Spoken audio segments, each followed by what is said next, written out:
débat bi mooy est-ce que dañuy tëgg élection bi date bu bees en maintenant en maintenant la liste des candidats yi nga xam ne moom la conseil constitutionnel validé. waaw mais ci concertation yi pour les hommes politiques dañuy loolu bu ma ci dugal ngir yàlla ay concertation la. ci concertation yi waaye ku may waxtaanal ña ngay waxtaanal xaw ma leen waaye dimbali ma ay concertation non ci dafa am un débat gars yi ne bu ñu génnee le 25 avril le 25 février dañuy duggaat ci processus bu bees dañoo war a démarrer waat processus bi. avec le dialogue ñu am une élection inclusive. mënul nekk te du nekk. mënul nekk te du nekk. dama wax ñaari wax de.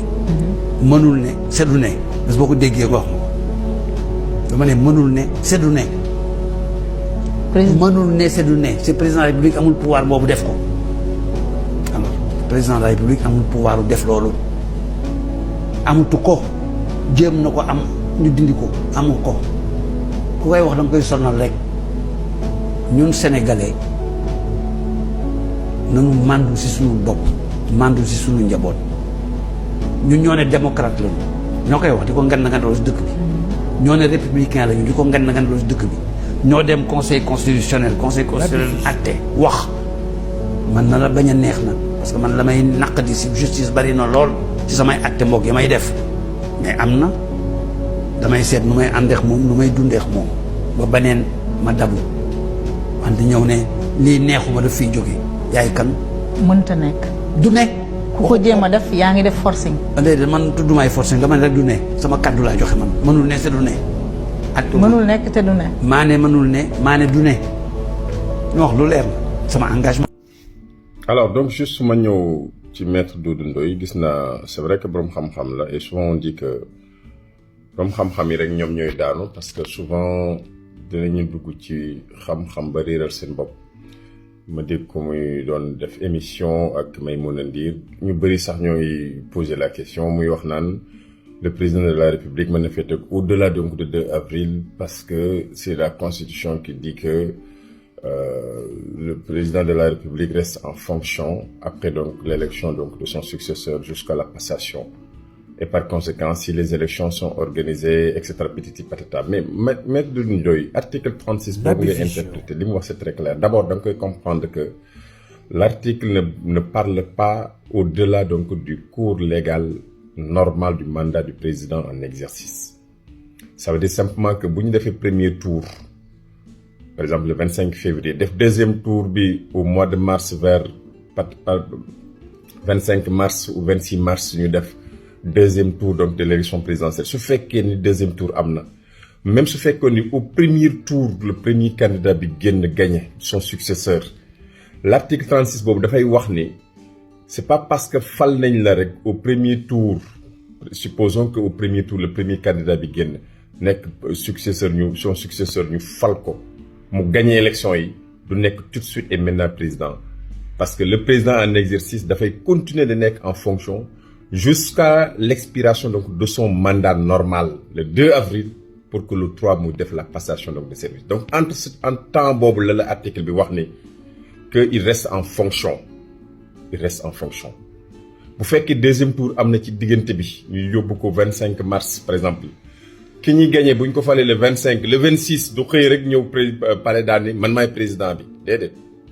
le président encore continue de rester en fonction parce que son mandat des na te day arriver à expiration le 2 avril c'est loolu moo tax l'article prévoir que ni le président donc reste en fonction c'est-à-dire que c'est vrai que jàng ngeen droit ay constitutionnaliste la mais ñun aussi évidemment on a une meilleure lecture par rapport donc à certaines dispositions yoo xamante ni xëy na yéen ni ngeen koy interpréter parce que voilà xam-xam des fois nga dugalante ko ba réer ci mais article boobu ne veut nullement dire que ni rester en fonction président de la République veut dire que au-delà de son mandat de l'expiration de son mandat bu mandat expiré c'est fini maître Doudou Ndoye amul keneen koo mën a fexe ba président de la République au-delà du 2 avril mu valable mënut a nekk il ne sera pas élu loolu bi ko article bi wax dafa prévoir ni bu fekkee ne au premier tour le président son successeur donc est élu au premier tour par exemple bu fekkoon ni élection yi 2025 bi 2024 bi 25 février ñu fal président au premier tour président boobu mënta entrer en fonction tant que l'expiration donc du mandat du président en exercice donc jeexul moo tax il doit rester en fonction jusqu'à passation mais nag fonction boobu li ko may mooy dafa nekk ci durée mandat bi jeexagut bu dee deuxième tour dafa am également ci diggante bi ñu fal ko aussi le président continue à rester en fonction loolu mooy rester en fonction jusqu'à passation ça ne veut pas dire que au-delà du 2 avril comme ni nga koy prétendre wala ñeneen ñi di ko interpréter ça c'est faux et je vous défie maître Doudou Ndoye sur cette question là gis nga article constitution bu fekkoon noonu la mosoo gis un président de la république bu organiser une élection après l'expiration donc de son mandat loolu benn constitution donc du monde amu ci du bu Sénégal bi aussi waxu ko après l'expiration de son mandat nga mën a organiser une élection au-delà kooku ça n'existe pas maître Doudou Ndoye li nga waxee yéen i des yëpp d'accord nañ parce que tamit da ngay lire article bi comprendre ko tekki ko ni nga déggee wolof lañ déggee wolof ni nga ko mën a waxee lañ ko mën a waxee mais fii moom li nga wax c'est très clair élection bi moom président de la république amul beneen pexe lu tenir ko ci ni ko conseil constitutionnel tënkee jooyantiwaat bési tout à fait d'accord pour que élection bi am avant le 2 avril mu tombeeg mu jeexal mu dem loolu mooy dëkk mais ay date ak choisir ñenn yow sax bon mais ñenn ñuy wax ay choisir de date oui dafa choisir mais article yi tax au conseil constitutionnel mën a anam yi mën a fixer date mooy su fekkoon président de la république dafa dee wala su fekkoon dafa démissionné wala su fekkoon ne benn ci candidat yi dafa faatu ci condition yooyu le conseil constitutionnel mën a fixer date mais bu dul condition yooyu day delloo cër bi président de la république parce que prérogative am la da ko koy delloo parce que il est en cours de mandat bu defoon leneen musiba am quand même vraiment tamit ñun Sénégal nag wax dëgg yàlla ñun nit ñi yeewu nañ te ñi gën a yeewu mooy ñi jàngu dara sax ñooñu gën a yeewu ñoo gën a xam li yenu maanaam loolu là c'est un par rapport à la date journalistes yi koy agité di wax parce que ces gens-là ne lisent pas ils vont pas au-delà vraiment c'est très médiocre alors encore une fois maître Doudou Ndoye wax dëgg yàlla naw naa sa xam-xam lool mais l'article 36 bi ni nga ko interprété pour wane ni président de la république mën na fi toog ba au-delà c'est pas possible c'est pas vrai franchement loolu noonu boo ko déggee ñu wax reste en fonction wax naa la ko expliquer naa la ko loolu mooy ndeyu article bi du leneen